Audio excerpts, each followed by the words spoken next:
তাই মামা বাড়ি যাই, মামা দিল দুধ ভাত, পেট ভরে খাই। হায় হায় হায়, আমার কি হবে এখন? আমি কোথায় থাকবো? মেমে মেমে মেমে। আরে কেউ মনে হয় কান্না করছে, ভালো করে শুনি তো। আমার একই সব বেনেস হলো গো, আমি কি করব এখন? মেমে মেমে। ওই বেটি পেতনি বুড়ির কি হলো আবার এত জোরে জোরে কান্না করছে? যাই দেখি তো।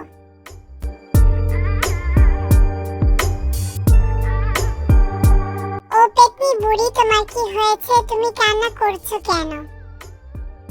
আমি কি আর সাধে কান্না করছি? পাশের গ্রামে একটা কাঁঠাল গাছ ছিল, সেখানে আমি থাকতাম। ওরা ওই কাঁঠাল গাছ থেকে আমাকে তাড়িয়ে দিয়েছে আর বলেছে ওই বাড়িতে আর কোনো দিন গেলে আমাকে ঝাঁটা দিয়ে পিটাবে। আমি এখন কোথায় থাকবো? মেমে। এটা তো খুব অন্যায় হয়েছে, ওরা তোমাকে তাড়িয়ে দিল কেন? তবে শোন, আর কাঁঠাল খেয়ে পেটটা বেশ ভরে গেছে, যাই কেউ দেখার আগে লুকিয়ে পড়ি। হি হি হি। হরি দিন তো গেল, সন্ধ্যা হলো, পার করো আমারে। ওমায় কি আজকেও যে দুটো কাঁঠালের রোয়া পড়ে আছে দেখছি। ও গিন্নি, এই মানুষটা যে কি করে সারাদিন বাড়ি ঘর উচ্ছন্নে চলে যাক, এর পাত্তা নেই। আরে ও গিন্নি, আরে হলো কি? বাড়ি এসেই এরকম সারের মতো চেঁচাচ্ছ? বাড়িতে কি ডাকাত পড়লো নাকি? ডাকাত পড়তে আর বাকি কোথায়? সারাদিন বাড়িতে বসে কি করো? বাড়ি ঘরের দিকে খেয়াল রাখো না? দেখো আজকেও কে যেন কাঁঠাল চুরি করে খেয়ে গেছে। পেতনিটা চালের উপর বসে তাদের সব কথা শুনছিল আর খুব মজা পেল। পরের দিন আবার পেতনিটা কাঁঠাল গাছে বসে খুব আনন্দের সাথে কাঁঠাল খেতে লাগলো। কতদিন পরে কাঁঠাল খাচ্ছি, আমার যে কি আনন্দ হচ্ছে। আজকেও চালের উপরে বসে থাকবো আর ওদের ঝগড়া দেখবো।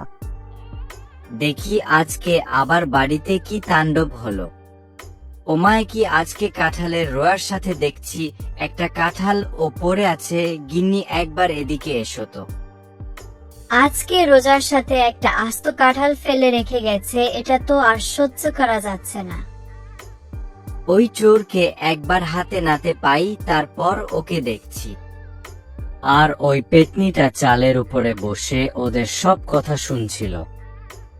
আজকেও পেতনিটা কাঁঠাল গাছে বসে খুব আনন্দের সাথেই কাঁঠাল খাচ্ছিল। ঠিক ওই সময় ওই বাড়ির মালিক চলে আসে। এই চোরের জ্বালায় আর ভালো লাগে না, কি যে করি।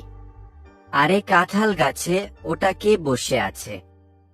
কাঁঠাল গাছে কে বসে আছিস? মানে আমি। বীর বীর করে কি বলছিস? নেমে আয়, না হলে দিল ছুড়ব। নামছি নামছি। কই গো, চোর ধরলে নাকি? হে গিন্নি, তুমি তাড়াতাড়ি এসো। গিন্নি, এই পেতনিকে এবার কি করা যায় বলো তো? এই পেতনিকে মুড়ো ঝাঁটা দিয়ে পেটালে ওর কাঁঠাল চুরি করার শখ মিটে যাবে। আমাকে তোমরা মেরো না। এই আমি কান ধরছি, আর কোনোদিন কাঁঠাল চুরি করব না। আর যদি কোনোদিন তোকে এই বাড়ির আশেপাশে দেখি তাহলে তোকে মুড়ো ঝাঁটা দিয়ে পেটাবো। পাখি, তুই তো সবার উপকার করিস, তুই আমার ও একটা উপকার করে দে। আমি তোমার কি উপকার করব পেতনি বুড়ি? আমাকে ভালো একটা ফলের গাছ খুঁজে দে, যেন আমি সারা জীবন ফল খেতে পারি। পেতনিকে পিঠে নিয়ে পাখি চলে গেল ফলের বাগান খুঁজতে। পেতনি বুড়ি, এখন তুমি যত খুশি ফল খাও, তোমাকে কেউ কিচ্ছু বলবে না। আমি চলি এখন। পাখিটা আবার তার আপন মনে গান গাইতে গাইতে চলতে লাগলো। তাই তাই তাই মামা বাড়ি যাই, মামা বাড়ি ভারী মজা কিলছে নাই। গল্পটা ভালো লাগলে একটা লাইক করে দিও, আর চ্যানেল এ নতুন হলে সাবস্ক্রাইব করে দিও।